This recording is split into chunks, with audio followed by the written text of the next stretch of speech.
Hello students, welcome once again to the world of physics and once again it's time to discuss our 12th physics. हम 12th physics के अंदर कर रहे हैं chapter number second और बस ending ही है इस चैप्टर सेकेंड की. हमने प्रीवियस लेक्चर में पीपीसी का जो कैपेसिटेंस है वो डिराइव कर लिया था. उसके बाद उनका कॉम्बिनेशन भी कर लिया था कि सीरीज कॉम्बिनेशन के अंदर किस तरह से निकालोगे, पैरेलल कॉम्बिनेशन में कैसे निकालोगे. और बट क्वेश्चन जो आएगा वो ना तो सिर्फ सीरीज का आएगा ना सिर्फ पैरेलल का आएगा, वो मिक्स्ड का आएगा. तो उसको आपको कैसे सोल्व आउट करना है उसकी सिंपल स्ट्रेटजी हमने ले ली थी. Okay fine, so it's time to move ahead. ये थी कहानी अब तक. अब चलते हैं आगे. और आज की क्लास के अंदर लिखा हुआ है, यहीं से हेडिंग उठा लेते हैं. लिखा है कैपेसिटेंस ऑफ पीपीसी. पीपीसी तो जानते हैं parallel plate capacitor. Different modes. अब डिफरेंट मोड्स मतलब अलग अलग मोड के अंदर, लाइक पावर रेंजर्स देखे आपने अलग अलग मोड में, वैसे ही अब जो पैरेलल प्लेट कैपेसिटर है तो वो अलग अलग मोड में. अलग अलग मोड में का मतलब क्या है कि देखो इसके अंदर है तो तीनों में दो दो प्लेट्स हैं, पैरेलल होती हैं जो एक दूसरे की, और दोनों का एरिया भी इक्वल होता है, ये हमें पता है. पर इसके अंदर जो ये इन बिटवीन स्पेस है ना, अगर यहाँ पे कुछ चेंजेस कर दिए जाएं तो अलग अलग मोड्स बन जाते हैं. क्या क्या चेंजेस कर सकते हैं देखो, मैंने हेडिंग नहीं लिखी थी अभी तक, अब हेडिंग लिखता हूँ. इसके अंदर अपन क्या चेंज करेंगे, इसके अंदर अपन यूज करेंगे वैक्यूम. मतलब इसमें कुछ भी नहीं रखेंगे, यानी वही वाला केस है जो अपने करके आ चुके हैं. ठीक है, तो दिस इज व्हाट वैक्यूम. मैं यहाँ पे एक बार शॉर्ट में सिर्फ वैक्यूम लिख रहा हूँ, अदरवाइज ये हेडिंग क्या बनेगी, capacitance of a parallel plate capacitor having vacuum between the plates. Clear? Okay, very fine. अगर इसकी बात करें, लो जी इसकी बात कर लेते हैं. इसके अंदर अपन क्या डालेंगे, अब इसमें वैक्यूम डाल दे, इसमें तो कुछ डालना पड़ेगा, नहीं तो सेम केस हो जाएगा. इसमें हम डाल देते हैं कुछ कंडक्टर. ठीक है, कुछ कंडक्टर. तो कंडक्टर कहो या मैं लिखता हूं कंडक्टिंग स्लैब. ठीक है, नो प्रॉब्लम. चलो जी, अब इसमें कंडक्टिंग स्लैब अपने इंसर्ट करवाएंगे. करवा दें? लो जी करा देते हैं. अभी अपन ने इसके अंदर एक स्लैब इंसर्ट करा दी जो कि कंडक्टिंग स्लैब है. ठीक है, अब इसके अंदर क्वेश्चन आ सकते हैं कि सर आपने इतनी सी ली है, इससे बड़ी ले सकते थे, इससे छोटी भी ले सकते थे, इतनी क्यों ली है. तो देखो इसकी हमें जनरल डेरिवेशन करनी है, तो हम इसकी लेंथ को लाइक लेट मी क्लियर, अपन लेके चलते हैं, है ना. बेसिक के अंदर इसको डी लेके चलते हैं, प्लेट्स के डिस्टेंसेस को, और हर प्लेट के एरिया को ए लेकर के चलते हैं, है ना. और वैक्यूम के अंदर जो डाइलेक्ट्रिक कांस्टेंट होगा उसको आप एप्सिलॉन नॉट लेकर के चलते हो. यहाँ का फंडा सारा आपको क्लियर है, और तो और आपको पता भी है इसका कैपेसिटेंस क्या आएगा, epsilon not A by D. Clear? So यहाँ पे आप देखो तो यहाँ पे प्लेट्स के बीच का सेपरेशन तो डी ही रहेगा, बट बीच में ये स्लैब डाल दी. हम क्या करते हैं, इस स्लैब की थिकनेस को टी मान लेते हैं. क्लियर? कितना मान लेते हैं, छोटा टी. यहाँ पे शायद दिखे ना क्लियरली, मैं यहाँ लिख देता हूँ, आप इसके ऊपर मेंशन कर देना, छोटा टी. अब ये स्मॉल टी कितना भी हो सकता है, it can be equal to D, it can be half of D, कुछ भी हो सकता है. अभी टी डिफाइन नहीं है तो जनरल सिंबल ले लिया, सारे केसेस में कवर हो जाएंगे. और एरिया सेम ही होगा.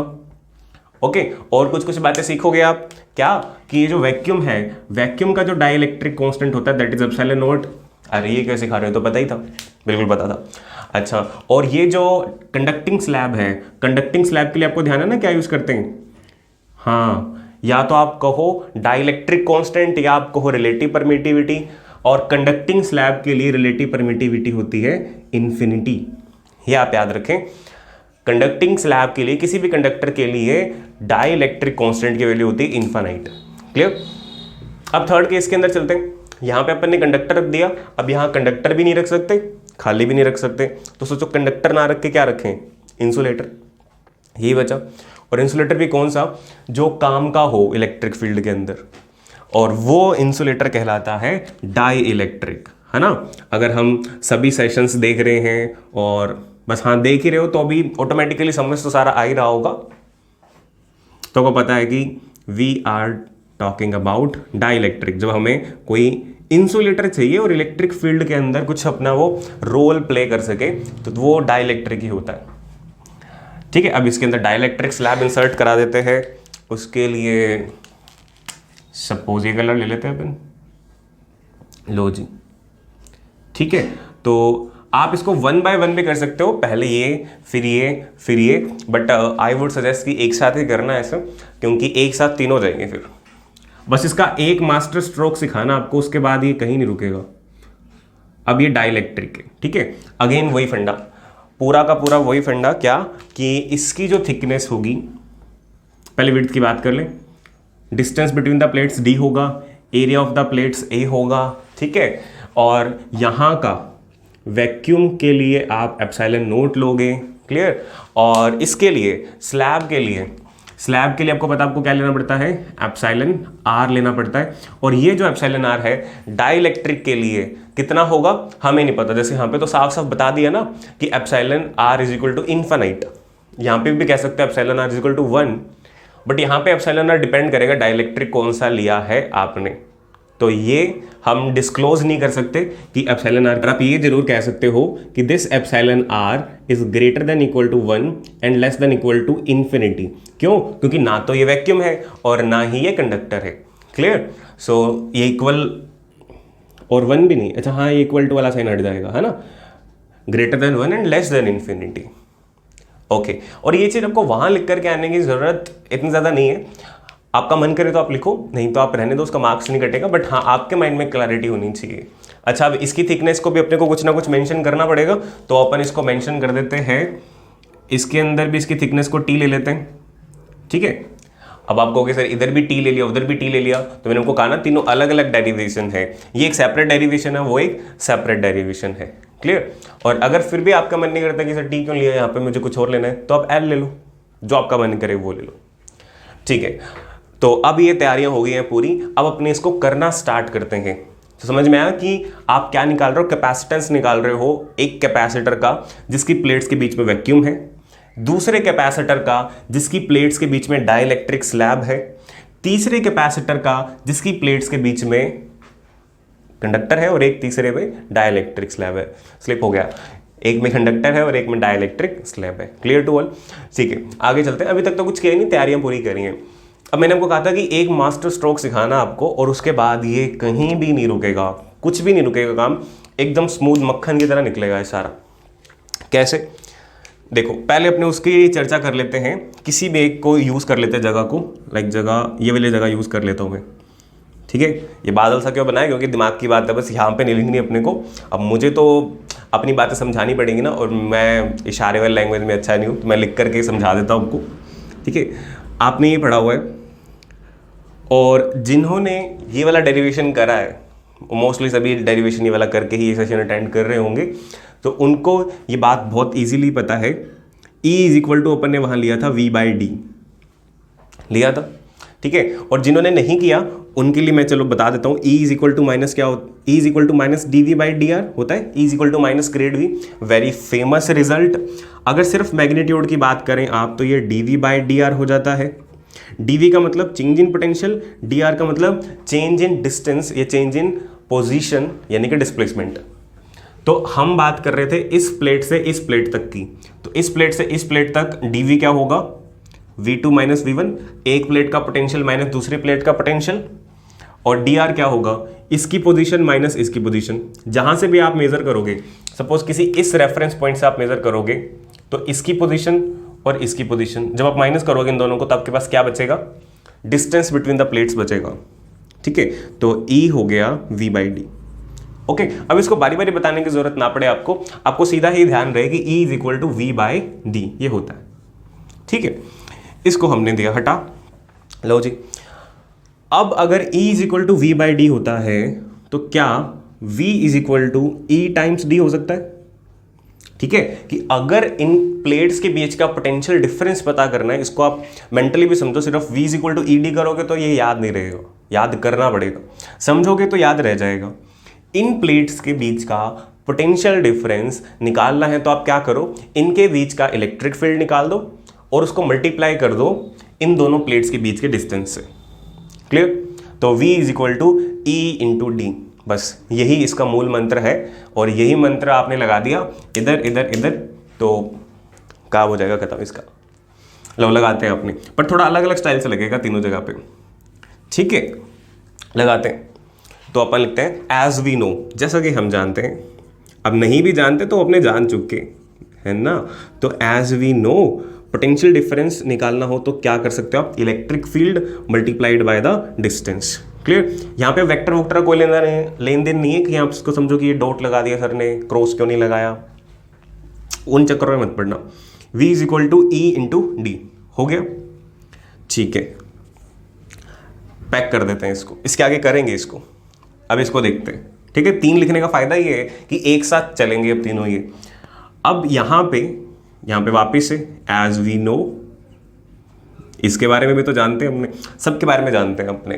तो यहाँ पे अगर पोटेंशियल डिफरेंस निकालोगे तो यहाँ पे क्या आएगा, E इंटू डी।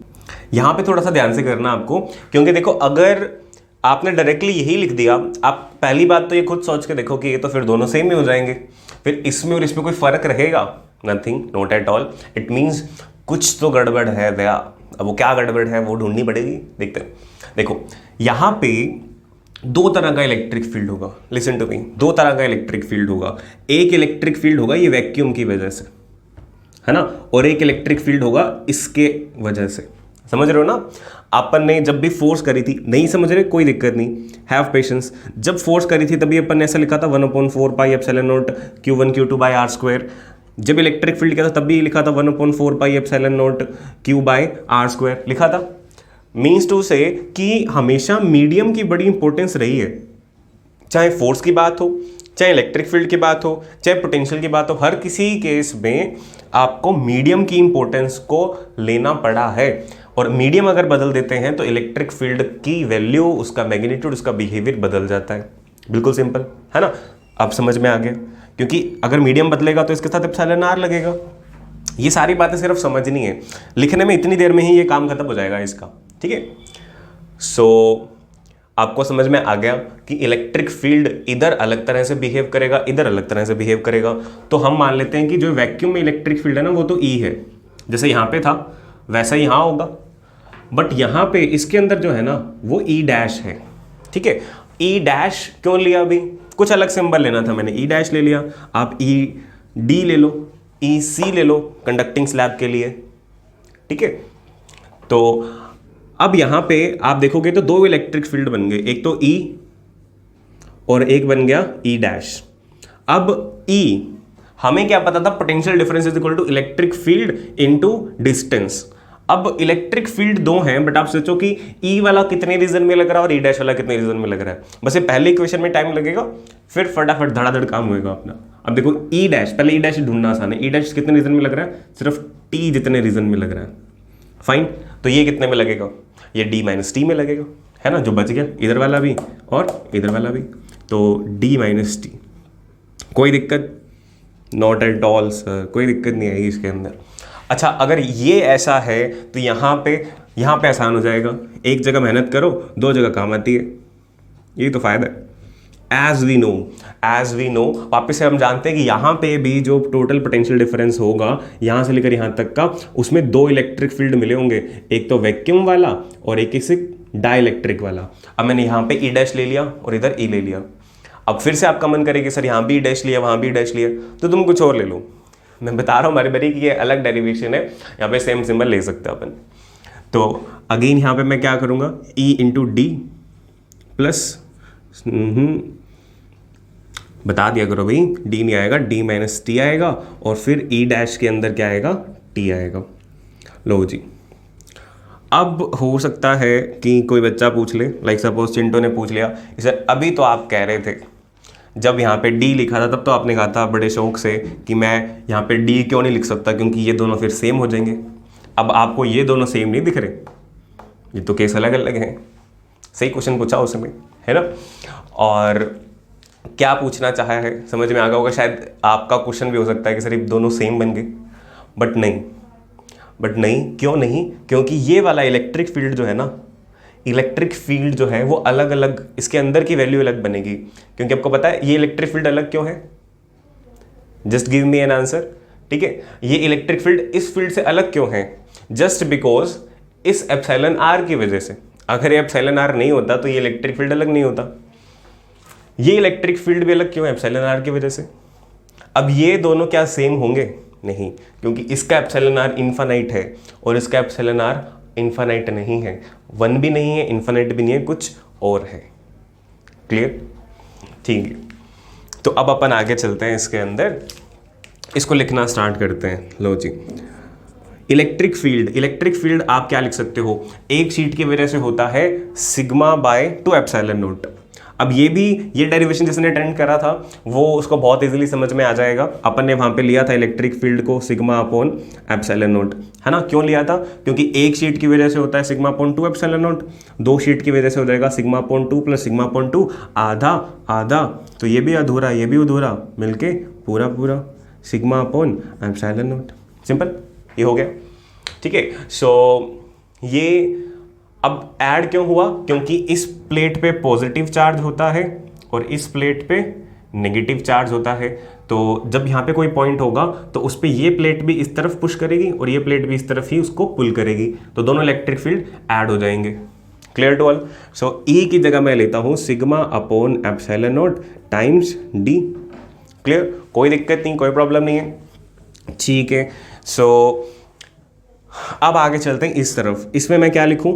ई को मैं लिखता हूं sigma upon epsilon not into D minus T plus, अब ये जो ई डैश है इसकी वजह से फर्क क्या पड़ेगा? देखो, जब भी मीडियम एक्स्ट्रा आ जाता है तो आपको पता है इस पूरे चैप्टर में जब जब मीडियम आया है तब तब क्या हुआ है, एप्सिलॉन नॉट के साथ में एप्सिलॉन आर बढ़ा है, एप्सिलॉन आर लग गया। याद रख लो इसको कि जब जब संसार में पाप बढ़ा है भगवान ने अवतार लिया है, जस्ट लाइक दैट। ऐसी लाइनें सुनने को मिल रही हैं आजकल, महाभारत रामायण काफ़ी चल रही है। सो ऐसे आप दिमाग में बैठा लो कि जब जब मीडियम चेंज हुआ है इस कंडक्टर के अंदर, इस कैपेसिटर के अंदर, तब तब एप्सिलॉन नॉट के साथ में एप्सिलॉन आर लगा है। बैठ गया दिमाग में, याद करने की कोई ज़रूरत नहीं है। Into T. अब इसकी बात कर लें। इसकी बात जब करेंगे तो यहाँ पे क्या लोगे आप, यहाँ पे सेम टू सेम ये किया, तो इसके अंदर आप मेहनत नहीं करते। Sigma upon epsilon naught D minus T plus sigma upon epsilon naught epsilon R, similar to that, copy paste into T. ठीक है, देखने में सेम लगेंगे 2 स्टेप तक, बस इसकी वैल्यू डिक्लेयर हो जाए तो अब पता चलेगा क्या होगा। यहाँ तक अपन ने कर लिया। अब एक बारी एक को पूरा कर देते हैं और फिर अपने दूसरे पे, फिर तीसरे पे चलेंगे। ठीक है, तो ये बताओ क्या होता है सिग्मा होता है चार्ज अपॉन एरिया, है ना, क्यू बाय ए, और एप्सिलॉन नॉट मतलब एप्सिलॉन नॉट, डी मतलब डी। और आपको पता है कि आपको निकालना क्या है, कैपेसिटेंस। और कैपेसिटेंस कैसे निकलता है? जस्ट टेक अ मिनट और आप सोचो, आपको इक्वेशन याद करवाइए, Q is equal to C V. What is this? Capacitance equation. तो आपको सी निकालना, तो आपको क्या करना पड़ेगा? C is equal to Q by V, Q by V करना है आपको। तो ये रहा क्यू, ये रहा वी। ठीक है, पहले इसको थोड़ा सिंप्लीफाई करें तो ये बन गया V is equal to Q multiplied by D upon epsilon not A. ये बना।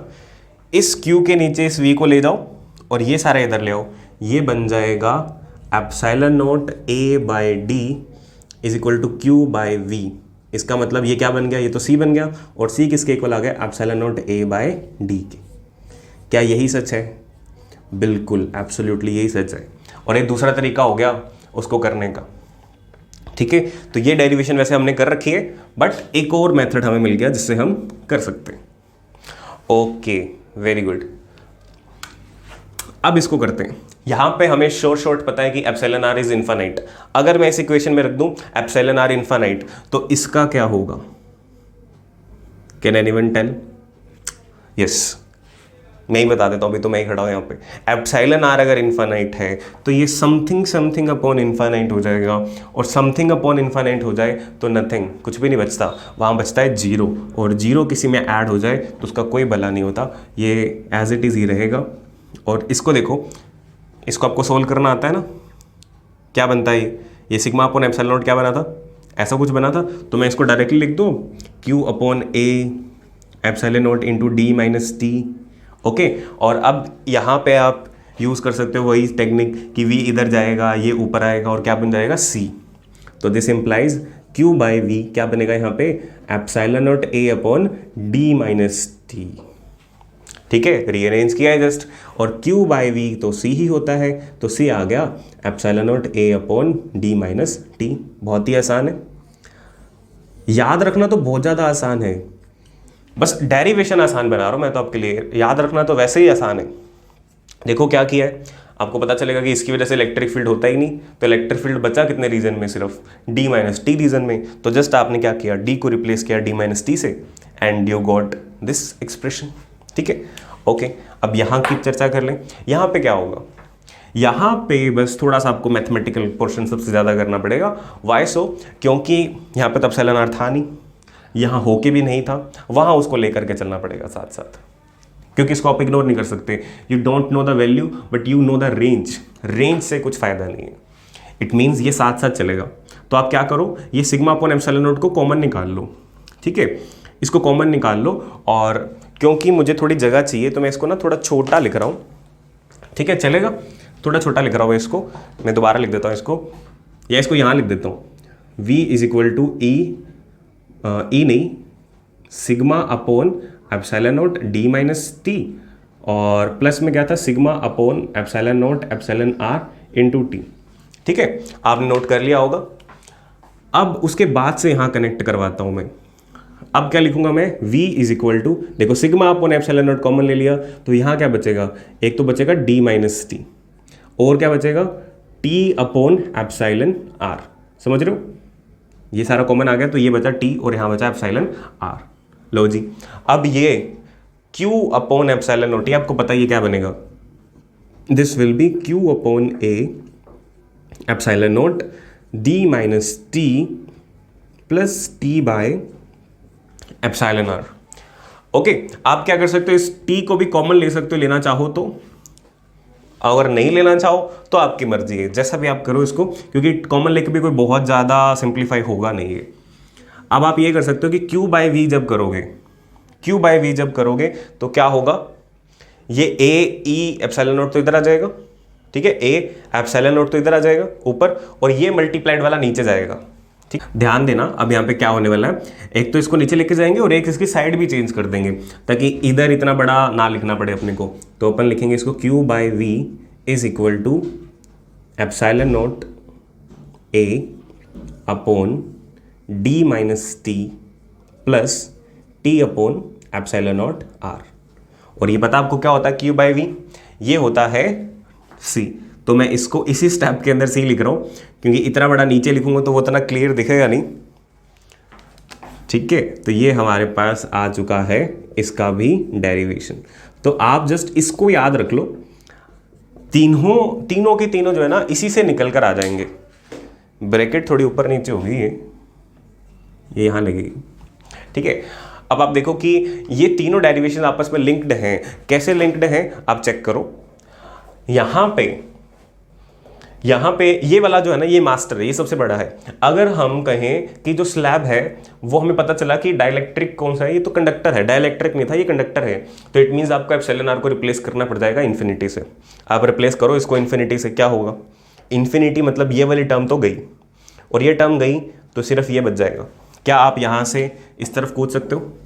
यस, बट जब आपको पता लग जाए कि आपका जो ये बीच में स्लैब है वो डाइलेक्ट्रिक नहीं कंडक्टर की है, तो आप इस इक्वेशन से जस्ट इधर आ जाओगे। क्लियर? और अगर आपको पता लगे कि ओ ये डाइलेक्ट्रिक की स्लैब जो थी उसकी थिकनेस तो 0 थी, इट मीन्स ये एब्सेंट है, इसको कहने का क्या तरीका कि इसकी थिकनेस तो 0 है, तो ये लो, ये हो गया कि एप्सिलॉन आर तो वहाँ लग गई कंडीशन, टी को अगर आपने 0 कर दिया, कर दो, d minus 0 is equal to D. ठीक है, फिजिक्स में कोई चीज़ नहीं है, हमें इसको कहने का क्या मतलब है कि इसके बीच में कोई मटेरियल नहीं है, तो हम कहेंगे इसके अंदर डाइलेक्ट्रिक है पर उसकी थिकनेस 0 है। ठीक है, इट मीन्स कि यहाँ पे डाइलेक्ट्रिक नहीं है। अगर नहीं है तो फिर ये वाला एक्सप्रेशन आ जाएगा, तो आप इससे और इसमें जंप कर सकते हो। क्लियर? सो ये एक साथ आपके पास नोट हो जाएगा, तो एक साथ आपको याद रहेगा। अगेन मैं बता दूं, मास्टर स्ट्रोक यही वाला था, इसके अंदर अपन ने ऐड किया बस एक कॉन्सेप्ट ये 2 इक्वेशन अगर आपने ध्यान से लिख ली, फिर उसके बाद अपन ने बस खेल खेला है, कौन सा, q बाई वी वाला, उसकी जगह c लगा दिया जस्ट, और कुछ नहीं किया। सिंपल बच्चों वाली अपनी कैलकुलेशन करी है। इसको आप जरूर बना लेना और एक पेज पे बना लेना, इस फॉर्म में लैंडस्केप में ही बना लेना, वाइट पेज पे, और कलरफुल पेन्स का यूज़ क्या करो जिससे थोड़ा इंटरेस्टिंग बन जाए, अगर आप नहीं करते हो तो।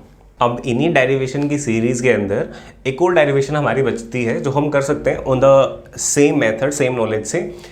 अगर आपको कह दे कॉम्बिनेशन ऑफ डाइलेक्ट्रिक स्लैब्स दे रखी है आपको, या कलेक्शन ऑफ स्लैब्स दे रखी है, जैसे अपन ने अभी तो क्या किया था, एक केस किया था बिल्कुल खाली, दूसरा केस किया था डाइलेक्ट्रिक कंडक्टिंग वाला, और तीसरा केस किया था एक डाइलेक्ट्रिक वाला। मतलब या तो कुछ भी नहीं है या एक ही तरह का मटेरियल है, उसकी थिकनेस वेरिएबल थी, that could be 0, that could be maximum, that could be half, कुछ भी हो सकती है, टी डी भी ले सकते हो और आप अलग अलग भी ले सकते हो, है ना।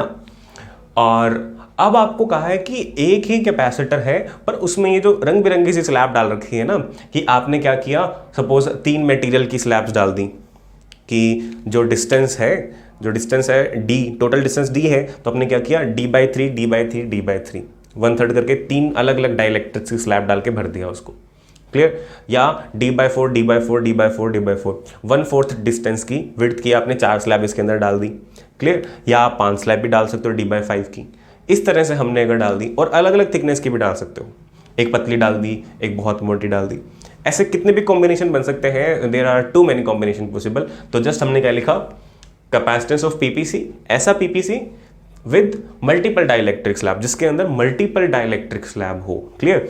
तो हमने यहाँ पे कुछ एक बनाई है, लाइक ये ऑरेंज वाली है एक, फिर एक ग्रीन वाली है, फिर एक पिंक वाली है, फिर करते करते ये एक वायलेट कलर वाली है, क्लियर। इसको हमने कहा कि first slab, second slab, third slab and nth slab. We don't know कितने पार्ट्स किए हैं इसके, जनरलाइज करने के लिए n स्लैब। इसकी थिकनेस T1, इसकी थिकनेस T2, इसकी थिकनेस T3 और इसकी थिकनेस Tn, क्लियर। तो आप बताओ कि इसका क्या आप कैपेसिटेंस निकाल सकते हो, पहले आप इसका खुद निकालने की कोशिश करो उस मास्टर स्ट्रोक से, ठीक है, और फिर आप मैच करना है इसके साथ, ठीक है। हम स्टार्ट करते हैं हम यहाँ पे। तो इसके अंदर आपको लिखना क्या होगा, वो ही master stroke, as we know. हम क्या जानते हैं, हम ये जानते हैं कि जो potential difference between the plates होता है, that is equal to electric field between the plates into distance. But अब यहां देखो, ये इक्वेशन लिखनी E इंटू डी आप नहीं लिख पाओगे, है ना, नोट अलाउड। क्या लिखोगे आप, इसकी वजह से इलेक्ट्रिक फील्ड अलग, इसकी वजह से अलग, इसकी वजह से अलग, और बीच वाली सब की वजह से अलग। इट मीन्स देखो, वैक्यूम एक स्टेप आ रहा था, जब डाइलेक्ट्रिक की एक स्लैब आई तो 2 स्टेप आ गए, क्योंकि एक वैक्यूम था, एक डाइलेक्ट्रिक था, है ना। कंडक्टर था तो भी उसके अंदर एक वैक्यूम और एक कंडक्टर 2 के लिए था। यहाँ कितने मटेरियल हैं, 1 2 3, ये वैक्यूम नहीं है, ऐसे बहुत सारी स्लैब्स लगा रखी हैं इसके अंदर, तो ऐसे n है। इट मीन्स जो टोटल पोटेंशियल डिफरेंस आएगा ना, वो ये आएगा V is equal to E1।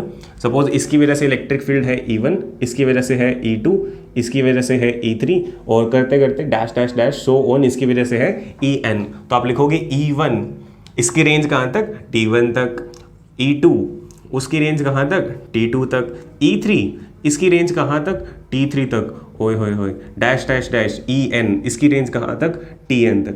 Just एक प्रैक्टिस हो जाएगी, है ना, बस कुछ भी नया नहीं है इसके अंदर, थोड़ा लंबा हो जाएगा वैसे कैसे करते करते।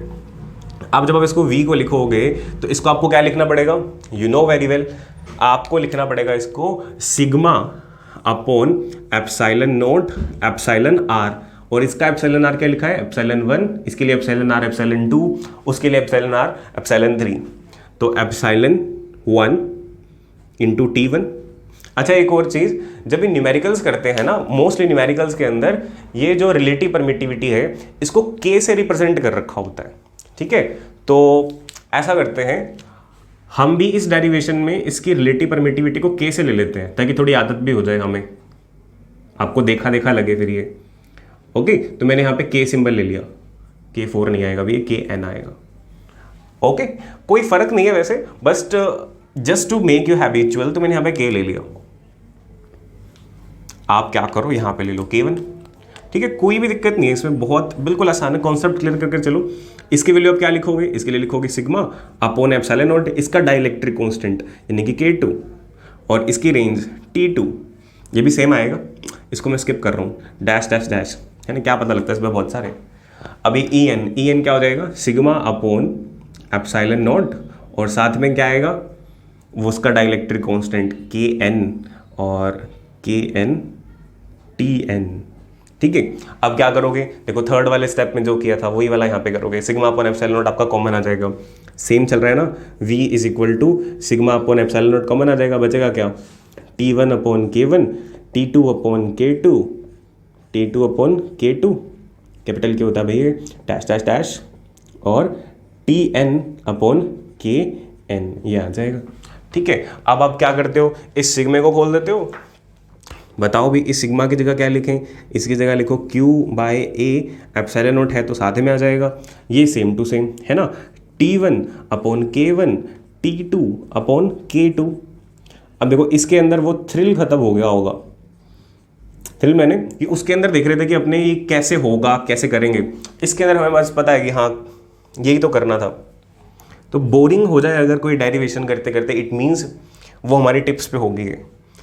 इसको आप क्या करोगे, v को नीचे लेकर के जाओगे, ये q बाई वी बने और इस सारे को ऊपर, तो सेम वही तरीका आप जो हमें आदत हो चुकी है, एप्सिलॉन नॉट a ऊपर, नीचे T1 K1 T2 K2 dash dash dash plus Tn Kn। लो जी, हो गया ये। तो ये हमारा हो गया डेरिवेशन इसका। अच्छा, इस q बाई वी को नेक्स्ट स्टेप में आप सी लिख देना, मैं इस स्टेप में व्हाइट बोर्ड का थोड़ा फ़ायदा उठाते हुए यहीं सी कर रहा हूँ इसको। ठीक है, तो this is our required expression for the capacitance of such a capacitor which is fitted with so many dielectric slabs. Clear? अब इसके अंदर कुछ एक आप स्पेशल केस और कर सकते हो। ठीक है, अब इसमें कुछ एक स्पेशल केस कर सकते हो कि अरे यार स्पेशल केस भी करने पड़ेंगे इस पे, अब खुद कर लोगे आप अपने आप, बहुत ईजी है इसके। देखो अब हो ये सकता है कि ये सारी थिकनेस बराबर हो, जैसे मैंने उनको बताया था कि 3 स्लैब डाली तो d/3 d/3 d/3 की डाल दें, 4 डालें तो d/4 d/4 d/4 की डाल दें। उसी तरह से हो सकता है ये n स्लैब्स, क्योंकि अब तो n है ना, n स्लैब्स अगर इक्वल विड्थ की हो तो सबकी जो विड्थ है वो कितनी होएगी, d/n d/n d/n। यस, सही पकड़े। So the case number 1, the first special case is कि इफ, फर्स्ट जो केस है वो बनेगा if width of slab is same, if width of slabs is same या कहो इक्वल। ठीक है, यानी कि इसका मतलब क्या होगा, that is T1 is equal to T2 is equal to dash dash dash is equal to Tn। सभी की विड्थ कितनी होगी, d/n, क्योंकि 2 करोगे तो d/2 d/2, 3 करोगे तो d/3 d/3, है ना। सो जब आप इसके अंदर ये लगा दोगे तो आप T ना लिख करके क्या लिखोगे, d/n, यहाँ पे भी d/n, यहाँ भी d/n, समझ रहे हो। तो ये क्या बनेगा, d बाहर आ जाएगा और नीचे d/n ही सारा बाहर आ जाएगा। ओके, d/n बाहर आ जाएगा और जो n है वो ऊपर चला जाएगा, d नीचे रह जाएगा। ठीक है, तो ये बनेगा epsilon naught a by d। मैं पहले ऐसे लिख देता हूँ, है ना, मैं क्यों इतना ज़्यादा समझाने में एफर्ट करूँ, मेरे पास तो वाइट बोर्ड है, तो मैं बाद में ही हटा के लिख दूंगा ऊपर 1/K1 plus 1/K2 plus dash dash dash 1/Kn। ठीक है, ये हो गया। अब इसको आप ऐसे भी रहने दे सकते हो और इस n को आप ऊपर भी भेज सकते हो। ठीक है, और यहां से आप ये भी पकड़ सकते हो कि ये वाला एक्सप्रेशन इतना इतना, ये क्या है, ये तो वैक्यूम वाला है, epsilon naught a by d, है ना। मी से जो नया वाला आया, अगर मैं इसको कोई सिंबल दूं, मल्टीपल स्लैब दे देता हूं ms, तो मल्टीपल स्लैब जो है ms, ये किसके इक्वल आया, जो वैक्यूम वाला c है उसके इक्वल आया, but multiplied by a factor that is n upon 1/K1 plus 1/K2 plus dash dash dash. ऐसे देखो आप कैसे भी कितनी देर तक भी खेल सकते हो, ये आपके स्टेमिना पे डिपेंड करता है। कितने भी आप केस बना लो, उसकी कितनी भी शक्लें बना लो, किसी भी तरीके से लिख लो, that is just up to you. Clear. So basic जो अपने करनी चाहिए थी वो डेरिवेशन हमने कर लिए। अब इस पे न्यूमेरिकल्स करने में बहुत इंपॉर्टेंट है कि डायलैक्ट्रिक स्लैब वाले न्यूमेरिकल बहुत इंपॉर्टेंट होते हैं, आते हैं एग्जाम में, वो अपने डिस्कस करने वाले हैं नेक्स्ट वीडियो के अंदर। So it's time to wind up the session. Clear, hope this is all. ये इसको रिवाइज करने की ज़रूरत नहीं लगी मुझे, क्योंकि आपको पिछले में कराया था। थर्ड केस है, उसी का रिपीटिशन है ना।